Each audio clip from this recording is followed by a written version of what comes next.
guys, it's Dan Book Nook Noggin, and I wanted to share this one with you because this is Earthdivers Volume 1, Kill Columbus, and this is written by Stephen Graham Jones. Yes, that's Stephen Graham Jones, the one who did Only Good Indians and My Heart is a Chainsaw are some of his newest books. So when I first saw this, I was like, oh my god, Stephen Graham Jones has written a comic book.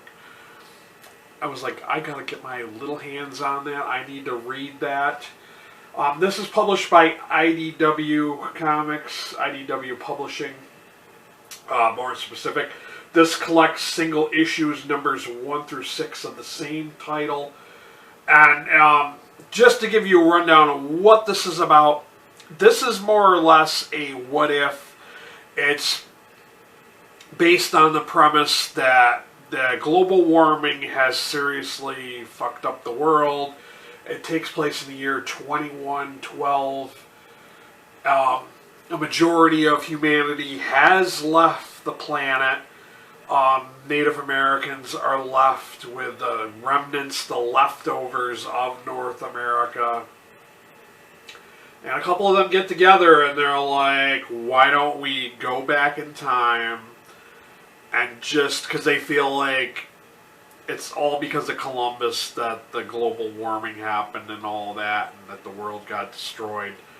They basically feel like it was America's fault that the world got destroyed. And so they're like, we'll go back in time, we'll kill Christopher Columbus, and maybe that'll alleviate all of our problems and the world will be completely different. So while the idea of killing Christopher Columbus or changing the events based on around Christopher Columbus is not an original, 100% original idea. If you want to read another story that's kind of somewhat related to that topic, I'm going to highly recommend checking out Pass Watch by Orson Scott Card. Orson Scott Card wrote a very similar story about Christopher Columbus. Yeah, that one was a really fun read. While I really don't agree with Orson Scott Card, I do not think he's a great person, but I really love that book. He has written some good books, so I'm not going to judge the author. I'm going to judge the work, and the books were pretty good. But enough of that. Let's get on with this one. So the way they travel in time in this one is there's this cave. And you can go into the cave, but you can't really bring too many items with you. I think you're limited on what can pass through the cave. And you basically have to think about where you want to go, and it transports you there. So there's this one guy named Sosh, and they pick him because he's the one that knows the most languages. And he somewhat knows a lot about the time period. And he knows a lot about the Columbus voyage and all that. So basically, they send him back in time to try to infiltrate the crew of one of the 3 ships.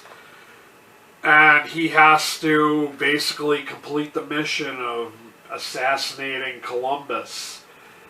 And they're, waiting on the other side of this cave to see if he's accomplished. It's really interesting because all the different scenarios that you could think of and how you could fuck things up because you're from the modern world and you're not from this time period.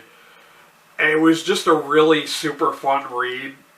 I mean, there were a few times where things are kind of just like, what the hell's going on with this story? Because there are 2 children who stumble upon this cave and they kind of get lost in time, I think, or they end up coming back, and yeah, that just leads to a separate scenario going on and a different conundrum, but it's a very nice read. I'm very excited to see where this is going. I can't wait for Volume 2, because I'm definitely going to be wanting to read Volume 2 when that comes out. I really enjoyed this. I gave this a 4 out of 5 star rating on Goodreads. This is probably my first 4-star book of 2024. I really, really loved this. Like I said, it was definitely a fun read. a lot of, other comic book writers like Scott Snyder had read this and he really enjoyed it too. So this is going to be good if somebody like Scott Snyder's telling you it's good. So yeah, I'm gonna say this is science fiction. It slightly leans towards horror if you know Stephen Graham Jones' writing. So it's kind of fantasy, science fiction for sure, with a little bit of a horror touch, horror element to it. Yeah, definitely if you are into time travel books, or even what-if alternative timelines, I think you're going to want to check this out, because it's kind of a lot of things can happen and can go wrong, and he kind of runs into this other guy who potentially might be another time traveler. I'm not really sure, because there were some moments where it was like, what the hell is exactly going on here? And I'm hoping that will be more fleshed out in the following volume. Maybe they'll kind of explain what the hell happened or why something happened a certain way.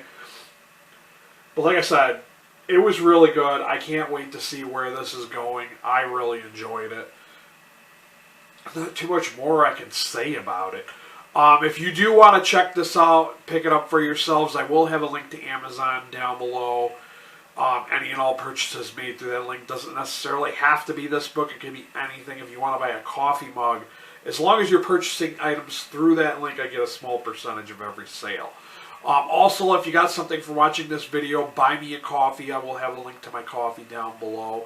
And if you're new here, you want more graphic novel, comic book recommendations and reviews, hit that subscriber button, hit that notification bell.